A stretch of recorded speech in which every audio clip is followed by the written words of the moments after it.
Habibullah Haddad mengatakan kemuliaan nasab itu tidak akan sempurna kalau tidak diiringi dengan kemuliaan ilmu. Karena nasab Nabi kita Muhammad SAW begitu pula keturunannya. Itu begitu mulianya, begitu diagungkannya, dan sampai kemudian termasuk dalam mukjizatnya Nabi yang akan berlangsung sampai hari kiamat. Itu bukan karena Nabi Muhammad SAW mempunyai nasab yang mulia kepada Sayyidina Ibrahim alaihissalam, kepada Sayyidina Ismail alaihissalam, atau sampai kepada Sayyidina Adam alaihissalam, tidak. Tapi kemuliaan Nabi itu kemuliaan yang diiringi, disertai dengan kenabian. Yang sekarang ini tersisa itu adalah keilmuan. Sehingga kalau ada syarifah, ada seorang Habib yang tersambung nasabnya kepada Nabi SAW, mungkin dia dimuliakan, mulia, tapi dia sendiri tidak akan mendapatkan kemuliaan kecuali karena nebeng kepada kemuliaan nasab Nabi kita Muhammad SAW. Tapi kalau sudah ilmu juga ikut bersama kita, maka kita itu telah mengkatrol diri kita dengan kemuliaan nasab sekaligus dengan kemuliaan ilmu. Karena Allah Haddad mengatakan fabil ilmi tasmu fil hayati wa fil hasyri. Dengan ilmu kalian itu akan menjadi unggul dalam kehidupan dunia sampai dalam kehidupan akhir itu akan unggul. Sehingga bagaimana kalau seumpama keilmuan itu diiringkan dan dibarengkan dengan kemuliaan nasab, maka akan luar biasa jadinya. Itu kata beliau. Sayyidina Ali Zainal Abidin radhiyallahu anhu arda, beliau adalah salah satu cucu Nabi yang belum lahir sudah disampaikan oleh Nabi SAW tentang kemuliaannya. Bahkan Nabi SAW telah menyampaikan salam kepadanya, yaitu ketika Sayyidina Husain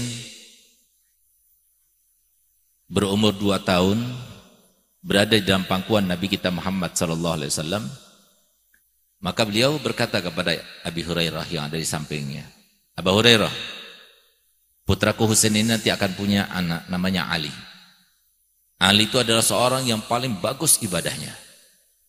Dan nanti Ali akan punya anak namanya Muhammad. Muhammad itu adalah orang yang paling banyak ilmunya. Kalau kamu bertemu dengan keduanya, sampaikan salamku kepada keduanya. Subhanallah.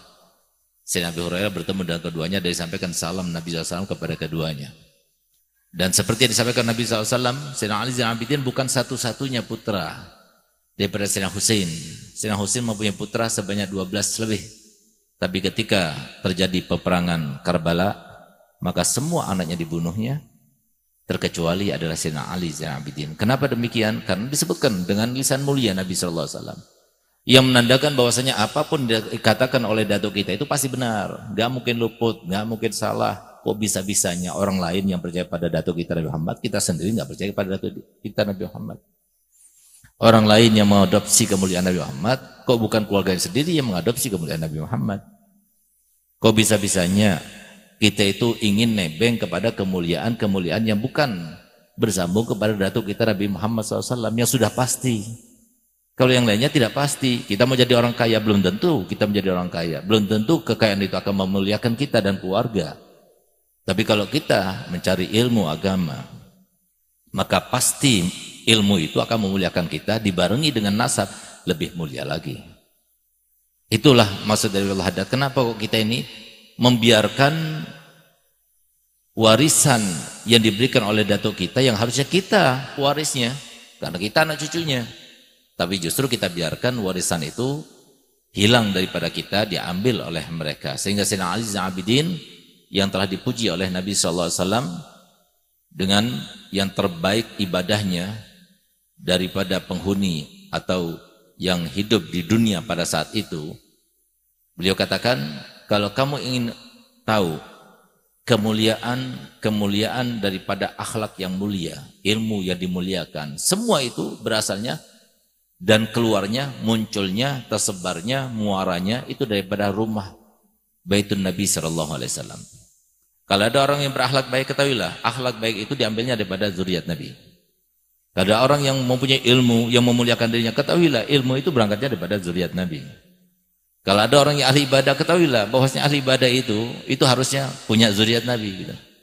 Tapi sekarang banyak di antara kita yang rela untuk melepaskan itu semuanya dan membiarkan kita kemudian tidak mendapatkan kemuliaan tersebut dan hilang dari tangan kita sehingga tersisa cuma kemuliaan nasab saja.